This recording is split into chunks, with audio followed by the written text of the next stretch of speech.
تشکیل کنه. ولی آقای علامه ساجد نقوی حفظه‌الله اگر 50 تا سخنگوی بکنه ما این لازمه در بعضی از کشورها لازمه آیا یہ متوجہ ہیں بہت ہی اہم سب کا سوال کا اور جواب دے بہت ہی اہم ہے. اگر لیتے ہیں نکلیں سی ڈی بھی انشاءاللہ تیار ہو جائے گی.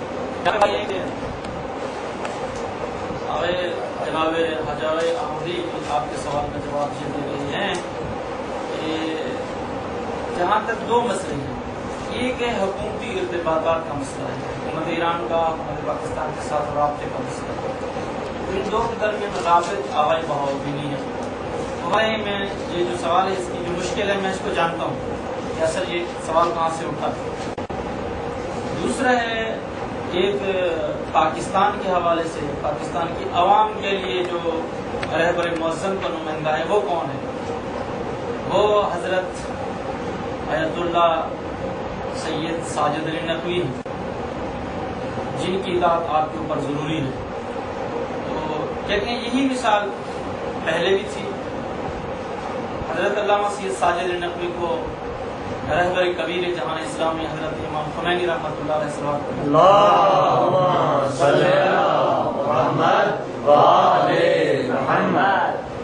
تو انہوں نے علامہ سید ساجد علی نقوی کو اپنا نمائندہ بنایا اور ان کی رحلت کے بعد حضرت آیت اللہ العظمیٰ ولی امر المسلمین سید علی خامنئی صلی علی محمد و آل محمد ان کو پھر حضرت امام کے بعد منسوب کیا.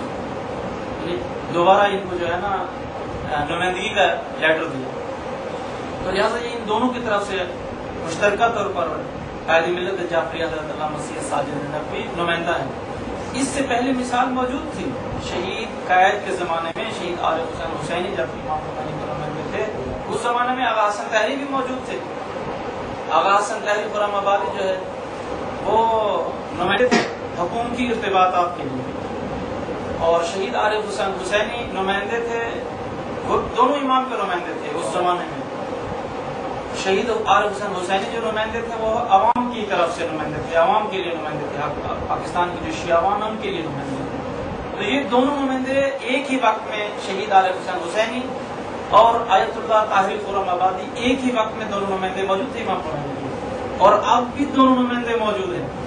علامہ سید ساجد نقوی شہید حسینی کی جگہ پہ ہیں اور آغا بہاؤدینی آغا حسن طاہری خرم آبادی کی جگہ پہ ہیں. ان دونوں کا جو ہے نا عہدہ اور ان دونوں کی مسئولیت جدا جدا ہے. اب یہاں پہ فرما رہے ہیں آخر پر کہ مثال کے طور پر اگر آغا بہاؤدینی بار بار آمد رفت رکھتے ہیں ایران اور پاکستان میں تو کوئی مشکل نہیں ہے. اگر اس طرح علامہ ساجد علی نقوی بھی بار بار آمد رفت رکھیں ایران اور پاکستان کے اندر تو مشکل ایجاد ہو جائے گی. وہ کہیں گے کہ یہ تو اس کا مطلب ایران کا نمائندہ ہے جو ایران کا یعنی عامل ہے, ایران کا کارکن ہے جو کہ پاکستان کے اندر کام کر رہا ہے, مشکلات کر رہا ہے. اب آغا بہاؤدینی پاکستان میں رہ کر پاکستان کے کسی سیاسی گروہ کے خلاف ایک بیان دیتے ہیں تو دوسرے دن آغا بہاؤدینی کو پکڑیں گے, پکڑ کر پاکستان سے باہر کر دیں گے, کہیں گے کہ آپ ایک غیر ملکی ہو کر ہمارے ملک میں مداخلت کر رہے ہیں.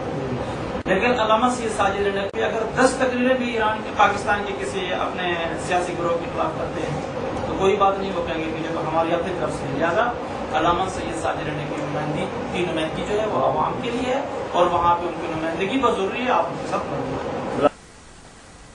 حفظ اللہ ہمارے پاکستان میں موجود علماء اور روحانیون میں علم اور آگہی اور ذہانت اور سمجھداری کے اعتبار سے صف اول کے علماء میں شمار ہوتے ہیں.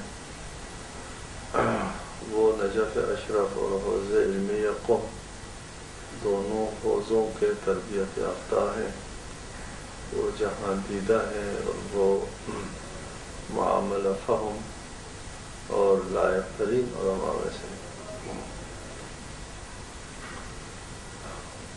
انہوں نے قیادت کی ذمہ داری جب قبول کی یا اس سے پہلے مفتی جعفر حسین صاحب جب مرحوم ہوئے, ہمارے ہاں قومی قیادت کے اعتبار سے کوئی خاص تنظیم ابھی تک مجھے تو نہیں آئی. خصوصاً مفتی جعفر صاحب کے زمانے میں کوئی تنظیم نہیں تھی.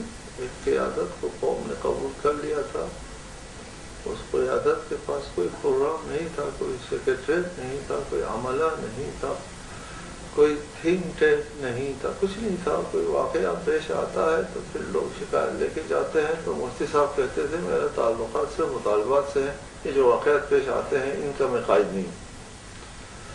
اس قسم کی کوئی سوچ تھی حاکم اس وقت. بعد میں سید عارف صاحب جب قائد ہوئے انہوں نے ملک میں ایک بیداری اور ایک تنظیمی شعور دینے کی کوشش کی، لیکن وہ بے سر و سامانی میں ہم ساتھ جایا کرتے تھے کبھی تو راستے میں ڈالنے کا پیٹرول بھی نہیں ہوتا تھا ان کے پاس.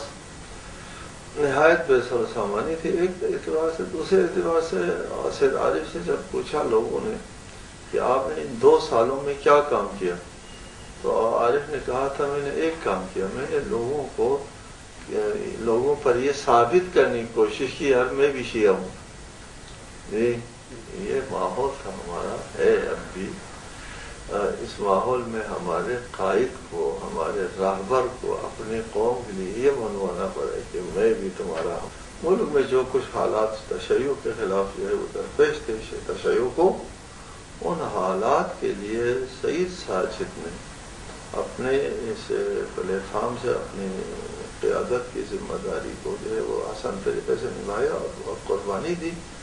شروع میں نے کہا تھا یہ سید سمجھدار، سوچ رکھنے والا، علم رکھنے والا، آگاہی رکھنے والا، صحیح شعور رکھنے والا عالم دین ہے. وہ مسائل کو بہتر طریقے سے لیتے تھے اور ان مسائل کو بہتر طریقے سے سمجھتے رہے ہیں. 100% بہتر طریقے سے سمجھتے رہے. اس میں کوئی ان میں خامی نہیں ہے. ہم ان کے لاکھ آپ انتقاد کریں، تنقید کریں، یہ حق دیتا ہوں. لوگ تنقید کریں، جائز تنقید کریں اور تہذیب اور اخلاق کے دائرے میں رہ کر تنقید کریں. معصوم کوئی نہیں ہے. کسی کے پاس کسی کام کا بہتر سلیقہ ہوتا ہے، کسی کے پاس نہیں ہوتا ہے.